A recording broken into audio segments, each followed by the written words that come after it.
You can't do classics in the cowboy genre without including Bruce Kiskadden.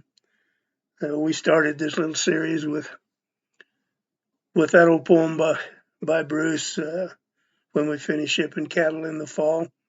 This is another one of his poems that has been done by everybody, but the reason is because it's such a great poem, and I'd like to include it in this little series of tapes. It's called the Bronco Twister's Prayer. It was just a little graveyard on the rolling foothill plains, swept by sun in summer, then winter's snows and rains. There a little group of settlers had gathered on an autumn day around a homemade lumber coffin, their last respects to pay. Weary men who wrung their living from this hard and arid land. Beside 'em stood their women, faded wives with toil-worn hands. But there was one amongst us who was wiry, straight, and trim. Everybody there knew him. 'Twas the Bronco Twister, Jim. He was just a bunch of hardened muscle, tempered with a savage grit, and he had the reputation of a man who'd never quit. He'd helped to build the coffin. He'd helped to dig the grave. I think his instincts must have told him just the way he should behave. We didn't have no preacher, and the crowd was mighty slim. Just three women with weak voices sang an old-time funeral hymn. That was all we had for service. The old wife sobbing there for her husband of a lifetime being laid away without a prayer. But then she noticed the Bronco Twister, and she walked right up to him.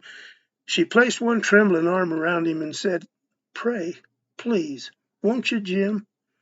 Well, you could see his figure straighten, and a look of quick surprise cut across his swarthy features and his hard daredevil eyes. He could handle any bronco, and he ain't never dodged a fight.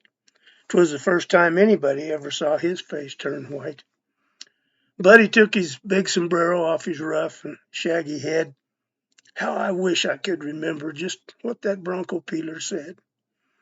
No, he wasn't educated. On the range his youth was spent. But I think the maker of creation knew just exactly what he meant. He looked over towards the mountains where the drifting shadows played. Silence must have reigned in heaven when it heard the way Jim prayed. You know, years have passed since that small funeral in that lonely graveyard lot, but it left us all a memory and a lot of food for thought.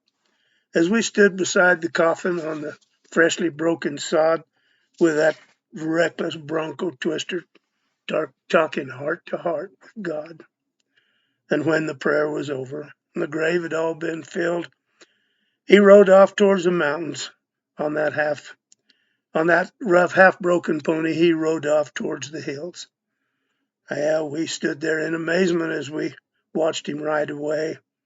We had no words to thank him. Seemed there was nothing we could say. But since we've gathered in that graveyard, it's been nearly 50 years. With her joys and with her sorrows, with her hopes and with her fears. But I hope when I pass to heaven and they lay me with the dead, I hope someone will say a prayer above me, just like that Bronco Twister said. Bruce Kiskadden. It's a great old prayer, a great old poem. I wish I had done a better job of delivering that one. I don't do it often, but golly, it's a great piece. Anyhow, I hope you enjoy it. Have a good day. God bless. Love you. Adios.